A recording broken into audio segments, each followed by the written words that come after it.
asking you who you are. I see an Amelia Earhart. We see a Paula Dean. So you guys just kind of step up and introduce yourself to Karen, who's our host today, and to Kelly Mack with Maui Jim.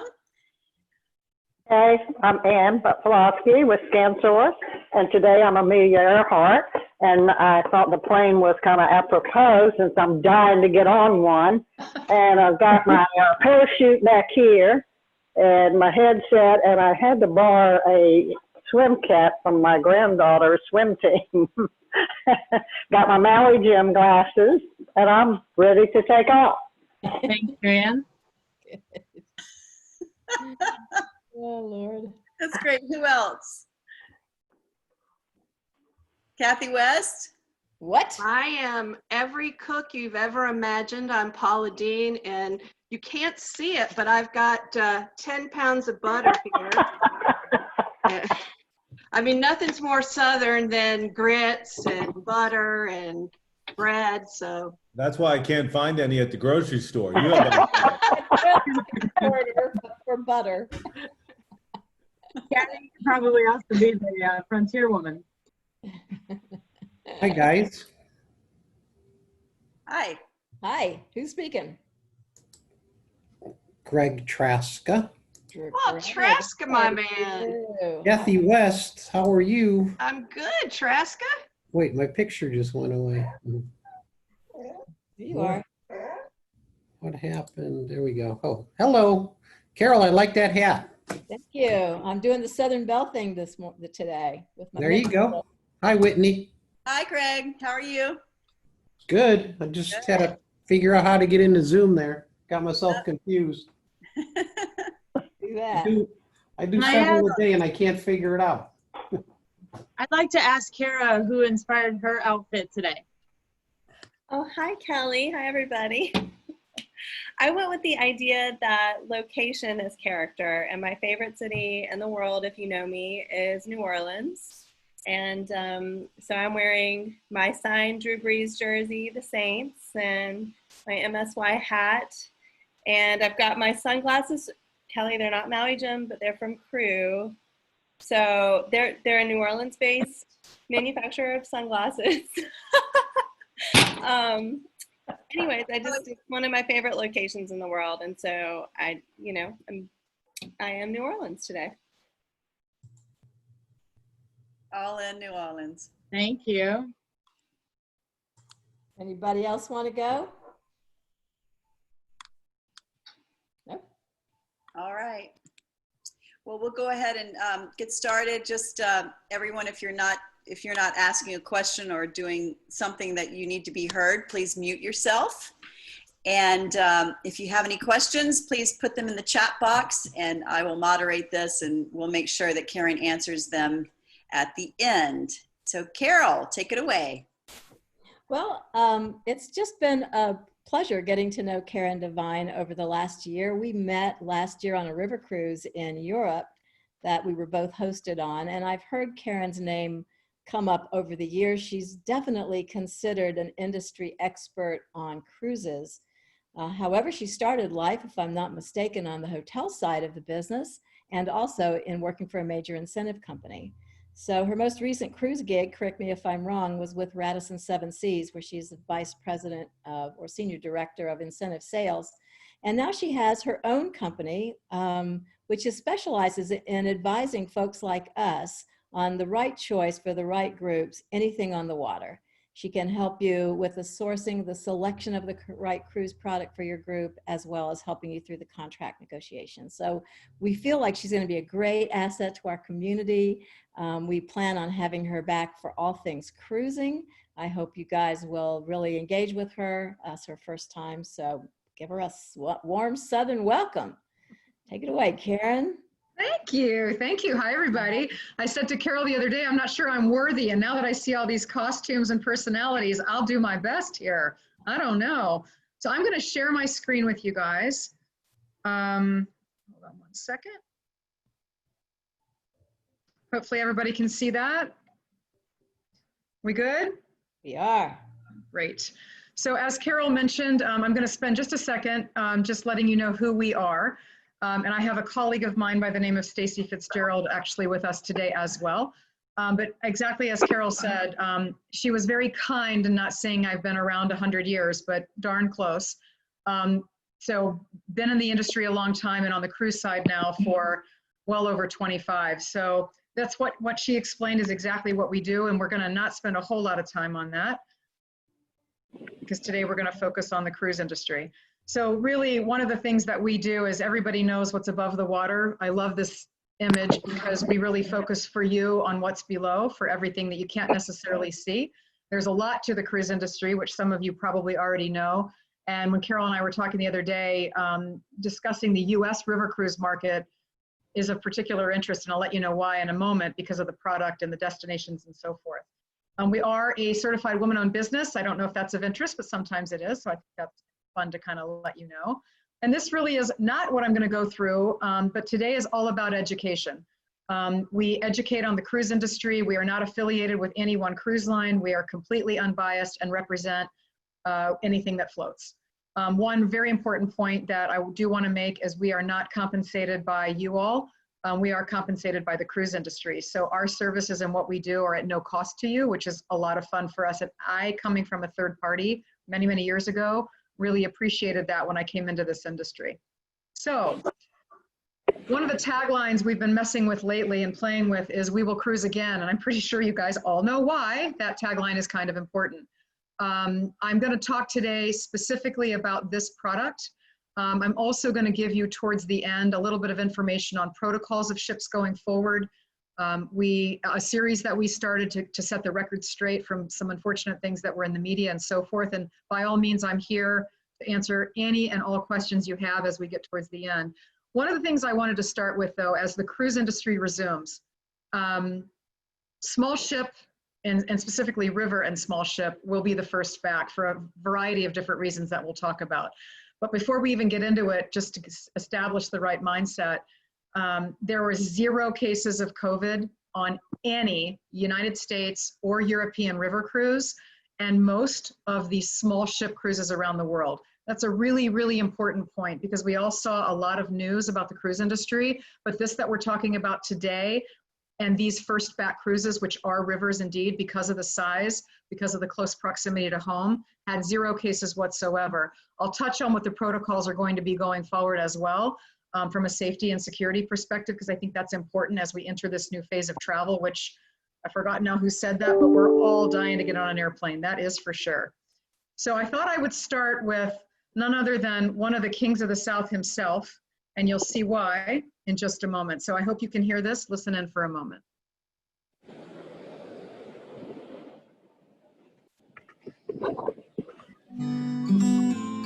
America, a nation of history and boundless optimism, from sea to shining sea. From the epic route of Lewis and Clark to the revolutionary spirit of our founding fathers, we are a nation of pioneers, ideas, and adventures. With American Cruise Lines, you can experience it all. Bask in the scenic beauty of the heartland. Savor the tradition of a New England lobster bake. Feel the warmth of true Southern hospitality. Step back in time aboard our modern riverboats and explore what defined us as a nation. Cruise close to home with American Cruise Lines. Visit AmericanCruiseLines.com or call for a free cruise guide. Small ship cruising done perfectly. Okay, so hold on one second. Everybody hear that okay? So I thought how much better than starting out with Mr. Charlie Daniels, because God rest his soul, I didn't know that, was the spokesperson for American Cruise Lines. So I thought that would be a very interesting way to start us off today and introduce this pretty amazing cruise line. So I won't get into all of the text of this, but I just want you to know that this is an American US flagged cruise company with US crew. Their tagline is very simple, simple sophistication realized. So what they do is travel on brand new river ships, which we're going to talk about mostly today, on the upper and lower Mississippi. Oops. Sorry, I don't know what happened. Technical difficulty, one moment. I think we're back. On the upper and lower Mississippi, as well as the Pacific Northwest on the Columbia and Snake Rivers, which is the Lewis and Clark Trail, which we'll talk about as well. But it's very casual, very in-depth knowledge of history and culture of the destinations that they're visiting, and very small ship oriented, which means that they can get into these little ports and visit places that a bigger ship could never do, frankly, because they're on the river, and secondly, because of the towns that they're visiting. So what I want to talk about first is just a very quick overview of the vessels. I think a lot of you are probably familiar with paddle wheelers. Paddle wheelers have been on the rivers of the United States for many, many years. This specific industry never played a big role in the meetings and incentive industry for us because the product was a little bit older.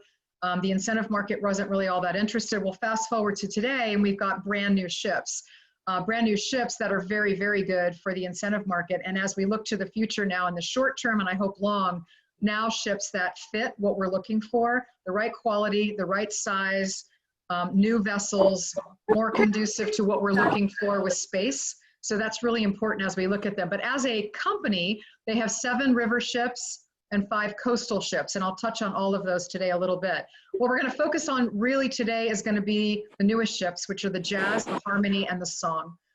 2 of which are on the Mississippi sailing from New Orleans, and 1 of them is in the Pacific Northwest. And then I mentioned there are other ships and paddle wheelers that do other destinations. So they can do New England coastal, they do in and out of Maryland, Florida, Alaska. So there's quite a few different itineraries that they do.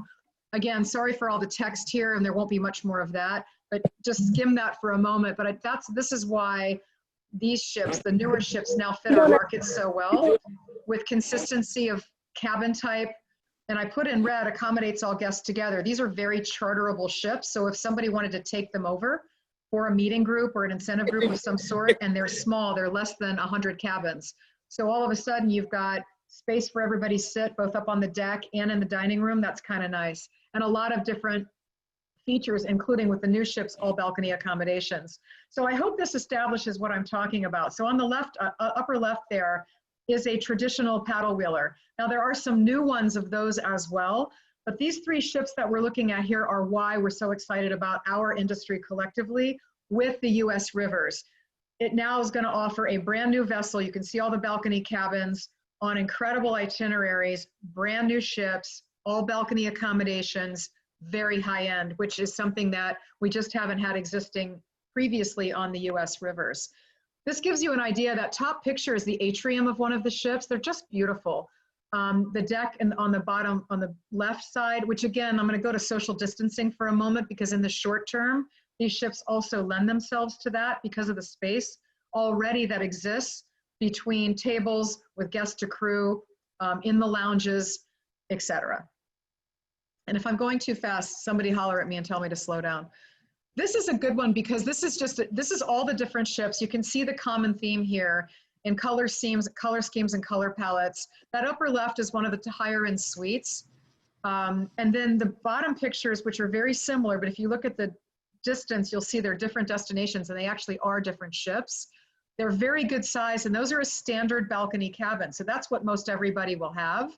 So the accommodations have also risen to a whole new level here. We don't have the disparity in cabin type like we used to have on the paddle wheelers. So again, for the incentive and group market, it's fabulous because we've got consistent product. So if it is an incentive, for example, you've got like product to give everybody. Jumping into the itineraries themselves, it's pretty interesting. I was talking to quite a few clients over the last couple of weeks, specific to what was coming back first. And when Carol and I were talking last week about this, she's like, oh my gosh, U.S. River Cruise, that's great. And that's the exact same reaction we're getting from everybody. Because how interesting is it that most everybody, or so many people in this incentive and meetings industry, have been to New Orleans, but how many people have been to some of these ports of call along the Mississippi River? And you get a New Orleans embark debark, which means it's ease of air. easy access, drivable for some perhaps, but you get to go to some places that you might have heard of, but you maybe have never been, with the focus being on these ships, all about the destination, the culture, the heritage, and they bring that theming on the ship and then off the ship when you go on tours and so forth. So that's just a very quick look at what this is a 7-night itinerary, round trip New Orleans. However, because of the size of these ships, we can also charter them, which means we can shorten that itinerary. If somebody only wanted to do 3 nights or 4, we can do that too. So it's kind of a unique opportunity to do something quite flexible. Oops, sorry. I know you just wanted to look at that map forever, so hold on. I'm not advancing.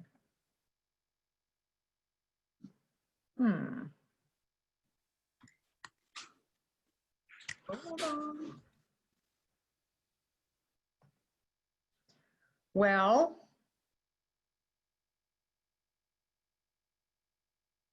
we might just have to look at shrimp for a minute. Karen, while you're advancing that slide, when you say bring the theming onto the ship from the ports, what does that look like?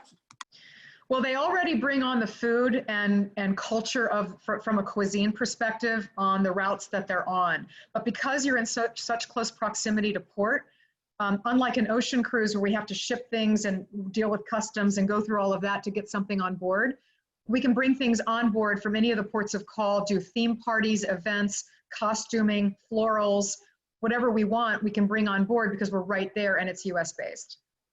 Got it. Thank you. I am stuck. I don't know why I'm stuck, but the PowerPoint is stuck. Hold on one sec. Are there any PowerPoint? Oh, wait a minute. Maybe we got it. I might have just gotten it. Hold on. Yay. Yeah, I don't know what's happening.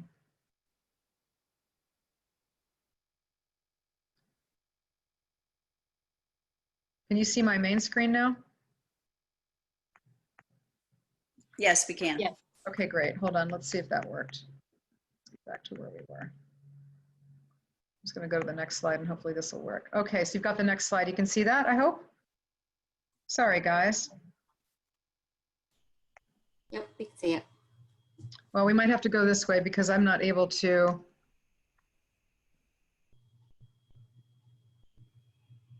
Yeah, the capability's gone for me to go full screen. Sorry, is that going to work for you? Can you still see it? We can. Great. Yeah. Okay, so and this is kind of what I was just talking about. So on the New Orleans round trip, which is the first one we're talking about, the 4 tours there are just a sample of the tours that they include as part of the cruise package.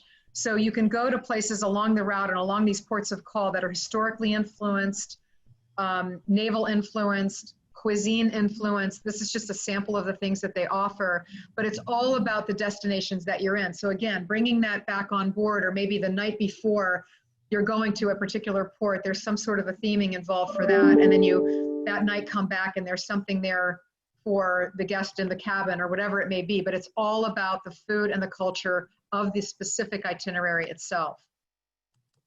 Then we go into the Columbian Snake, which is the route of Lewis and Clark. A lot of people, if you say Lewis and Clark, they'll obviously that'll resonate and they'll know that, but they didn't realize that you could actually travel their path. And that is on another new river cruise vessel from the Pacific Northwest from Portland to Spokane. So again, great airlift, very interesting history, but also, as probably some of you know, really good wineries up in that region. So they bring in, and I think we got our presentation back. One second. There we go. So they bring in the history as well as the culture of the ports of call along this route, also very drivable. So this one, as you can see, is also influenced by the area that they're in. You've got Mount St. Helens, you've got wineries, you've got the Lewis and Clark history, just a really cool, interesting itinerary that I betcha most people haven't thought of, if ever done. So, and right here in our own backyard.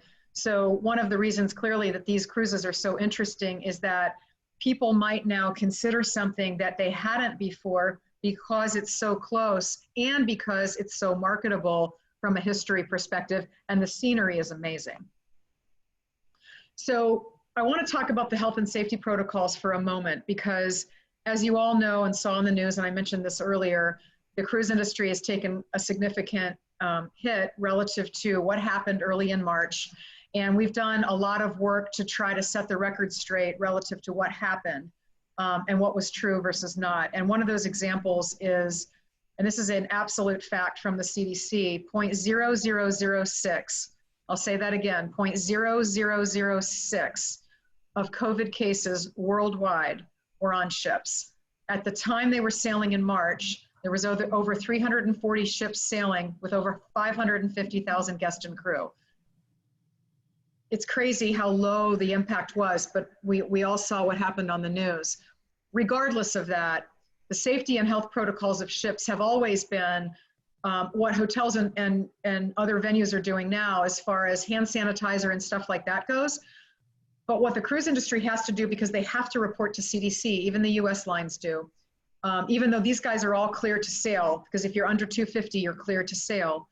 The cruise lines then make the choice of whether or not they're going to sail. American Cruise Lines was going to launch within the next 2 weeks. They've now decided to wait another month because of everything going on in the south with more cases and concern over people being comfortable flying, getting there, and frankly, going on the ship. But this is very important, and I'm not going to go into the detail of it because it's all published, but if anybody's interested in this, every single cruise line, American Cruise Lines included, has very, very specific protocols now in place.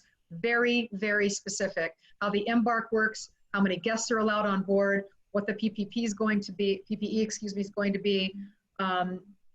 medical staff on board, how the screening is done, temperature checks, infrared, HEPA filters, etc. It's all now been announced, which I think is really important to make people comfortable going forward. These ships in particular have over 350 square feet per guest, which is important. So I mentioned this in the beginning, but this is the kind of the proof positive in black and white. It means that natural social distancing can take place. Because if you remember that picture on the deck, or if you look behind me, that's the deck. There's lots of space out there. So people can automatically social distance, and that deck is a huge expanse, which can fit by far more than the ship's capacity. So the fact that they're gonna take about 70% capacity means that they can automatically social distance everywhere. And then this is just some of the other things they're going to do. And one thing to note too is the touchless boarding. Many ships have had that for a very long time, touchless systems, the big ocean liners as well. So going forward again, these protocols that are coming into place now are going to be so far over what the rest of the industry is doing. It's actually going to become, and has already been reported as such, an industry standard for the cruise industry that nobody else is really doing. So this is where I'm going with that. So we started a series, we're on our third one now, called Reality versus Perception, Setting the Record Straight. The 0.006 was part of it, establishing the protocols was part of it. I'll bring up part of it was over 1,700 people were on those two Princess ships, which we all saw all over the news. That was over half of the COVID cases on cruise ships worldwide. So think about that for just a moment. Over half were on the two Princess ships, which means the vast majority of the cruise industry had no issue at all. The other problem was the perception of being stuck at sea, which we also put into fact versus fiction, because yes, it was an issue, but what the reasons why were not properly reported at the time, because what it was the countries were closed. So people couldn't get back into the countries to be repatriated to get home. So there was a whole nother story involved there. Not that it wasn't an issue, of course it was, but going forward, so once the countries opened, sorry, I'm all over the place. Once the countries reopened, guests were able to get off, crew was able to get off, people were flown home, and that was taken care of. Going forward, one of the protocols that is required by the CDC and worldwide, by the way, every single port of call, together with every single cruise line, has to have a protocol so that will not happen again. I don't want to say when. If that happens at some point, which is, I hope after we're all retired and sipping mint juleps somewhere someday. But the point is it'll be handled because it can't happen again. There's so many lessons learned, not just from the cruise industry, clearly from the entire world of this situation and how to mitigate what happened going forward. So now we fast forward to today, where that second headline is massive to us because can cruising go from COVID scapegoat to pandemic hero? Why are they saying that now? Because it came out now in the news, so many different things that were not the case, but at the time, that's all they knew to report. So I can't really fault anybody because a lot of the information we've had over the course of the last months, as you all know, has changed dramatically. This second point is exactly what I said in the last slide. Health experts are now saying that cruise ships could be safer than a major city. Why? Because the protocols will not change. The HEPA filters, the infrared, the touchless. When the social distancing goes away and is no longer required, if, praise God, we get a vaccine or whatever going forward, and all of that starts to subside in hotels and airlines and so forth, these protocols on ships are not going to change. They're still going to have the filters. They're still going to have the protocols for embark and debark. It's still going to be incredibly strict. That's why we got this headline, which we're thrilled to see because it's true. So it was kind of a quick overview, and I hope I gave you enough to whet your appetite a bit on the American rivers. There's a lot of opportunity there and a lot more information I could share, but in being respectful of time on a Wednesday afternoon, I wanted to just kind of hopefully whet your appetite a little bit with what's out there and why we're so excited about it from a product and an itinerary perspective, and the flexibility of both because of the rivers that they're on and where they sail from. So with that, I will stop talking and see if there's any questions. Karen, we did have one. Michelle wants to know, she wrote, I thought there was a no sail order in place until December. So the no sail order is specific to all cruise lines or cruise ships under 250. So any ship, which these are under 250, can start whenever they feel it's appropriate to do so. Another example is Sea Dream. The no sail order has not yet been extended. Let me back up. It has not yet been extended past July 24th. It's expected to be extended, and I'm sure it will be, until these protocols are approved and in place by the CDC. But with that, anything under 250 is or can sail. Case in point, Sea Dream is sailing, which is 56 suites, 2 ships. They're sailing in Norway right now. Ponant, a French flagged cruise line, also sailing in Europe. European river cruise lines have resumed. American cruise lines with their Alaska, they were gonna go ahead and start in Alaska. They decided to wait. They were gonna go ahead and start in New Orleans. They decided to wait just because of what's going on with the numbers right now. But sorry if I'm being completely redundant, but just to make it clear, if you're under 250 as a cruise ship, you can sail, no matter where in the world you are, including the US. Okay, great. Karen, I have some questions of you, and you may not be prepared with visuals, but I would like you to discuss the pros, cons, everything you know about both the New England cruises and the ones in the Southeast. Pros, cons for, let me just differentiate. I'll differentiate by destination, and I assume you want me to speak specific to the group and incentive market or just in general? Mostly the group and incentive market, but in general, kind of expand on those offerings and what the good, the bad, and the ugly about them. First and foremost, the pros of both of them or any of this cruise line's ships or itineraries is they are US flagged. That means they are tax friendly, which is a really big deal. A lot of cruise lines that, ocean lines are international flags, so they're not necessarily tax friendly. Regarding the New England cruises, and I didn't touch on that itinerary today, I apologize, Carol. I hit on the Mississippi and the Columbia Snake, but the New England itinerary is called a coastal cruise. That's the same ones that are gonna run from Baltimore through Maryland and the Chesapeake Bay, and also from Jacksonville, Florida. So they hug the coast, they run coastal cruise. It still gives you the flexibility of a drivable destination or an easy, inexpensive airline ticket. The tax-friendly I mentioned, the small ship size is incredibly advantageous to clients these days who might be looking to do something short-term, but they want to stay close to home and they want to be on a reputable line. The cons of it the cons of river cruise are actually the same no matter if we're in Europe or we're in the US, and that usually is size of ship. Usually they're too small. People are looking to do something a little bit bigger, but I really don't know that I can talk about any cons other than ship size, because the product is consistent. You can choose your itinerary, so you're going somewhere you want to be. You're able to deliver for the guest based on being and you're in a port of call every day. Huge plus. There's no sea days. unless you want to build one in for some reason, or delay arrival into a port because you want to get a meeting done or something like that. I can't really think of any cons other than that ship size, because the consistency of product and choice of destination is yours.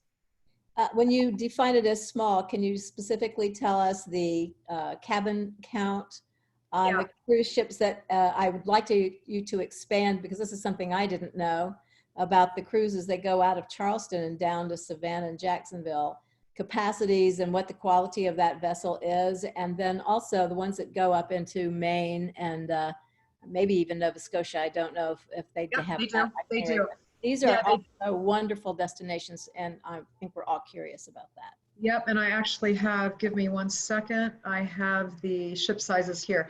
So the ones that go into, let me address specifically what you asked me. The New England ships are, well, they're all about the same. They're all, most of them are right around 90 to 99 cabins. Okay. Most of them. There are a couple that are smaller, 50 and 60 cabins.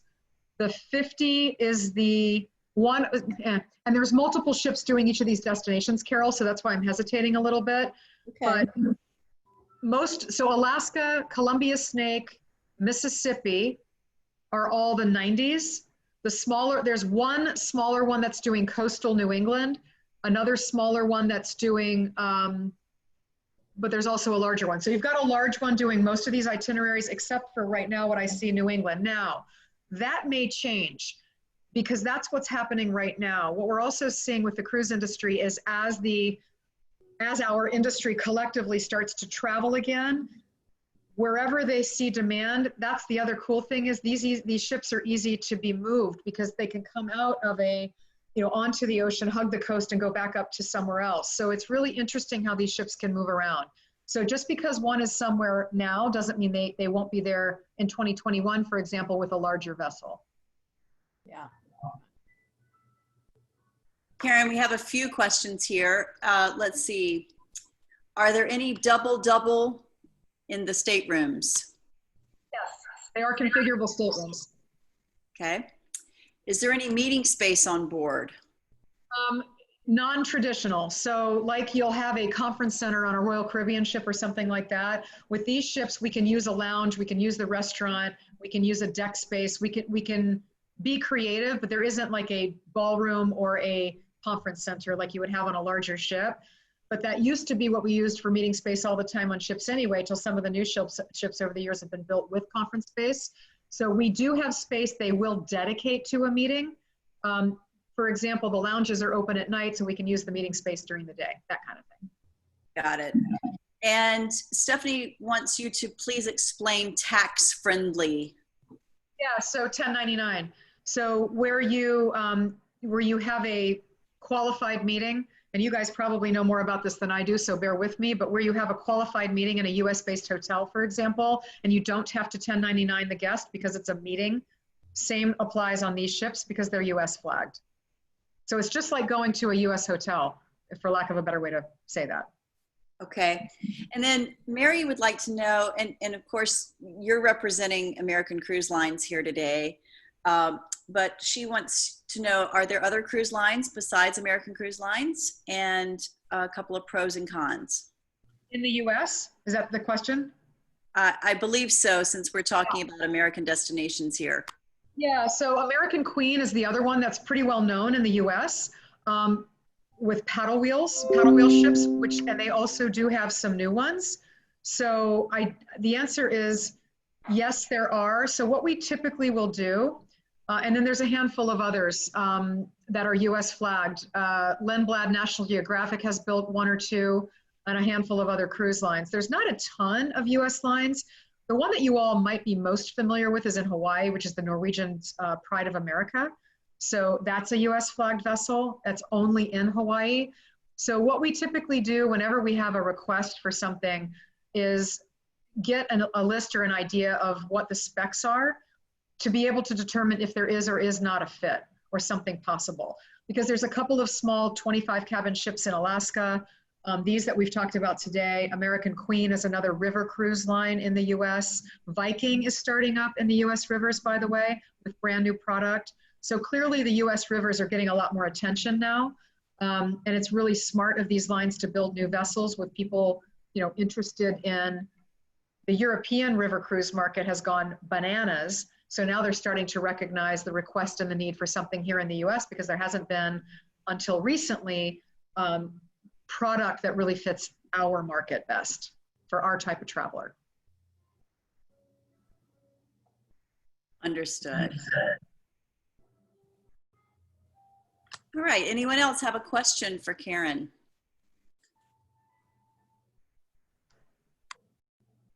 Great questions, thank you.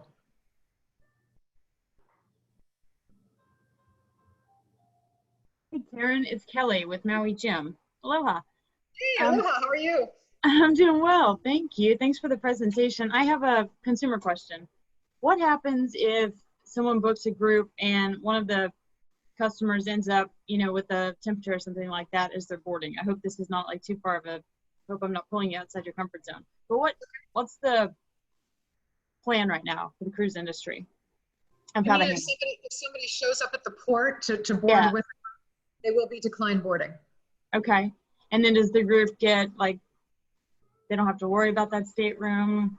What's the general, just on average response? Yeah, I mean, every cruise line's a little bit different with that, but technically the cabin is purchased for the group. So it's the group's cabin to utilize if they wish or as they wish. Every now and then you'll find that cruise lines are willing to, they've got people standing on the pier, standing by, and the ship is full. If they can somehow resell that cabin, then you get out of it, but otherwise the group does own it.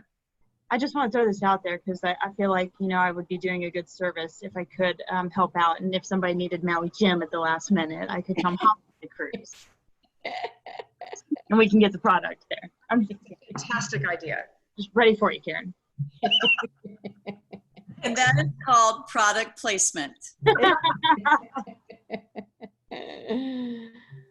I mean, I was really surprised to learn that there were these cruises, river cruises, that leave from Charleston, right, Karen? And they go right now they're Baltimore. Yeah, I think there's one.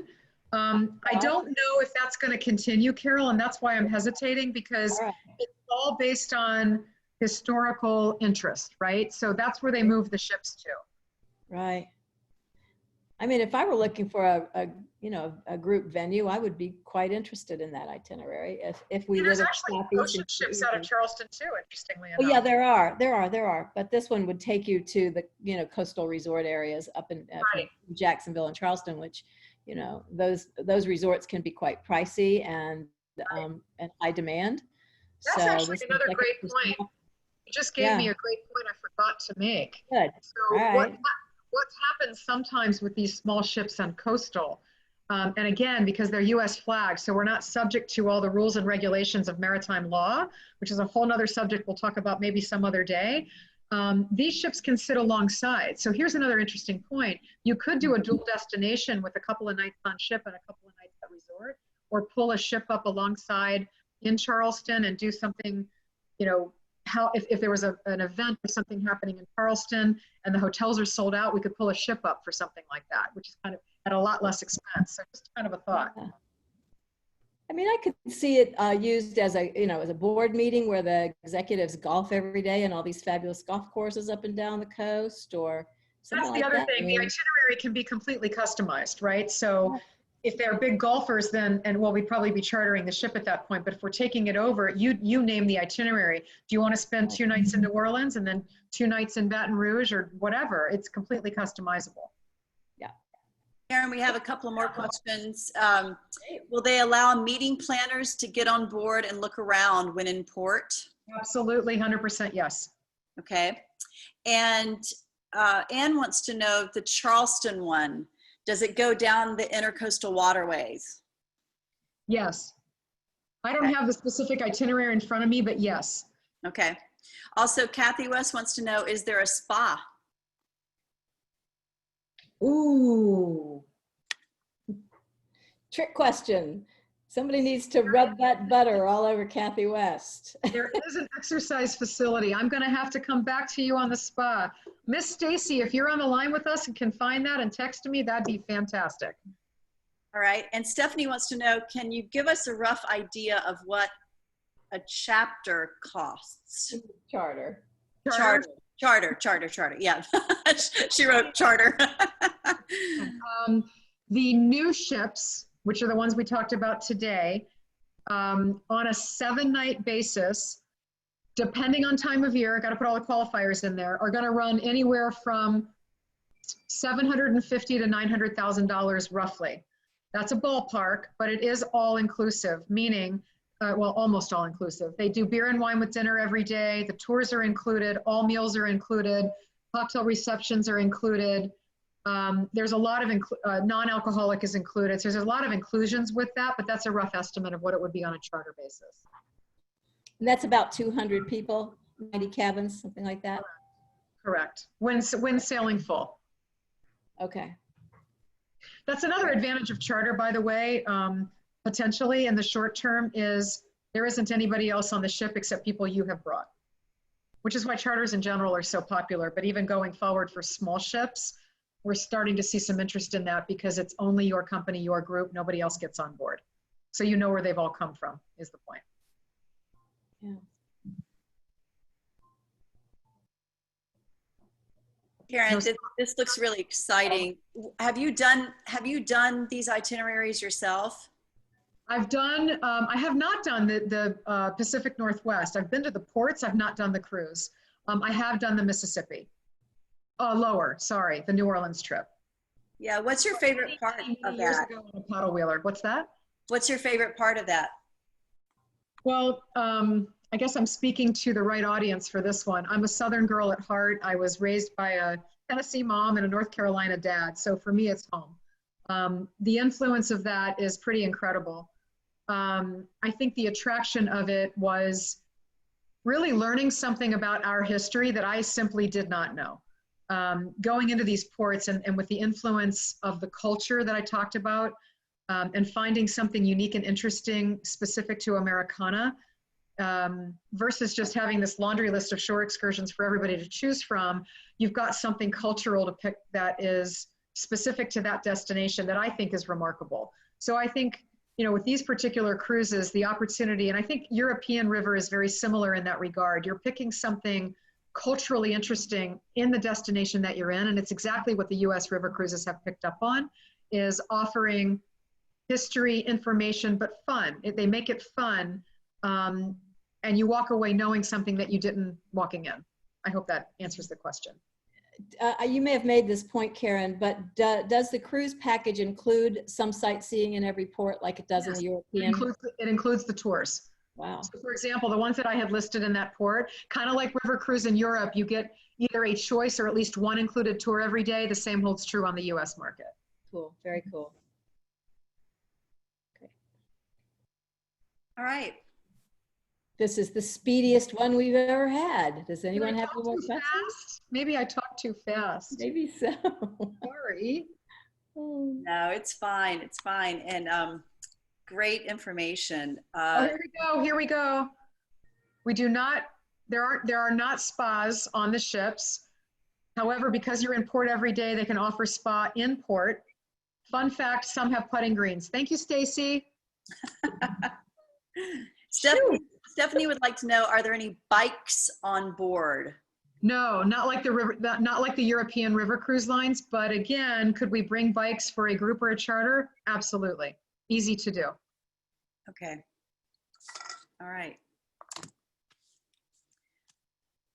All right. Well, Karen, thank you so much. My pleasure. Thank you. Thanks, everybody. Just a great option, and especially now for this group. Carol, do you want to announce the first 5 who are in? I do, and then Whitney's going to play, what's her name? Vanna White, and show you what you people have earned today.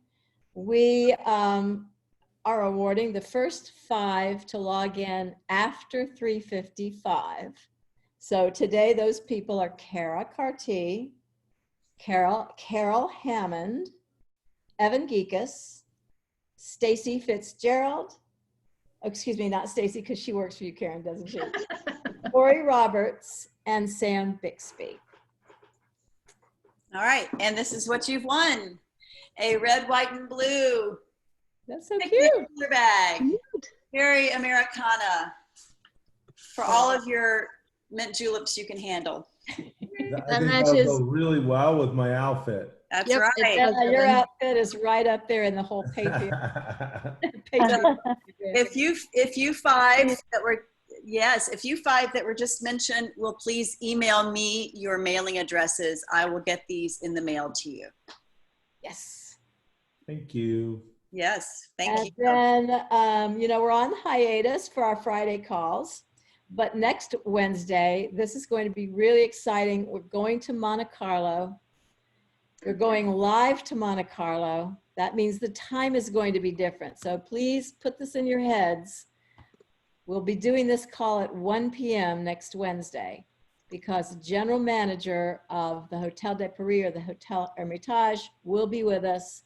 We'll be Nice. live from Monaco, and that is going to be super exciting. So I believe that it's going to require a separate Zoom link. Is that right, Whitney? Yes, it'll have its own Zoom link. separate one. So when you get this email or you see us on the Facebook page, don't think you've already registered.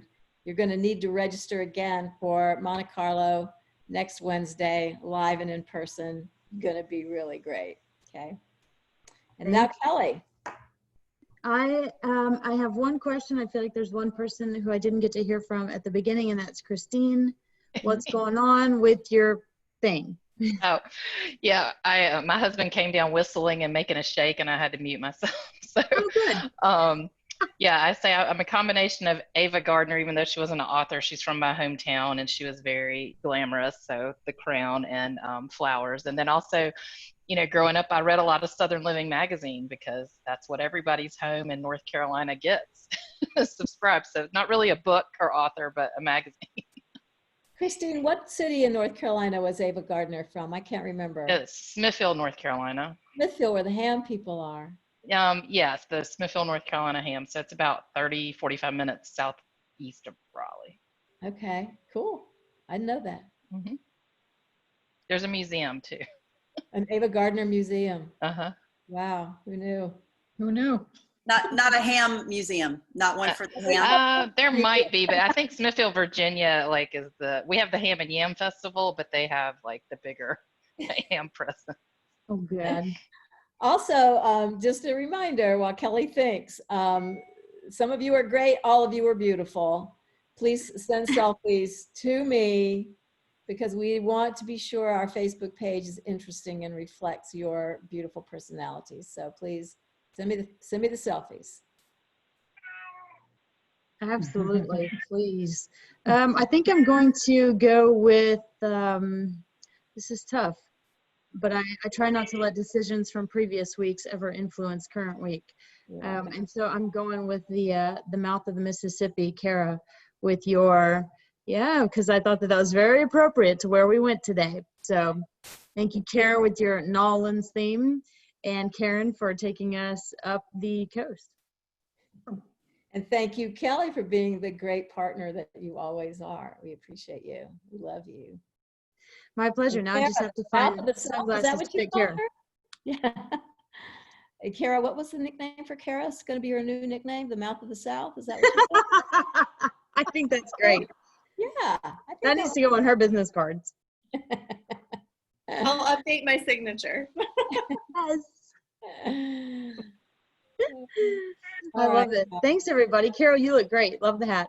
Thanks. I was going the Southern Belle routine. I have my mint julep. Am I the only one drinking today? It's crazy. no. Have y'all given up the drink? Okay, I knew we could count on you, Kathy. That's sweet tea. Does that count? Sweet That's tea what does we're count. doing. Yes, indeed. I've got sweet. I figured out a mint julep is nothing but bourbon and sugar water. Doesn't seem right for a 4 p.m. thing, but okay, I'm in. Whatever it is, the theme, I'm in. So I have a team conference call after this, Carol. I think I'm going to go make one of those. Bourbon and sugar water. That's it, and some mint and crushed ice. Well, it's some mint, so in-laws don't know you're drinking. Speak for yourself. All right, people. Thank you for your enthusiasm today. Thank you so much, Karen, for such a great overview. Thank you. We'd like to have you back on a variety of other seafaring topics. Wonderful. We appreciate the insights that you have and the perspective you have, not being aligned with one cruise line, but representing all of them and giving us a sense of where things are, where they're going. So thanks. My pleasure. Thank you very much for the opportunity. You're welcome. Thanks, everybody. Great to see you all. Thank you. Bye. See you next week. Bye-bye. Bye. Bye, everyone. Bye-bye.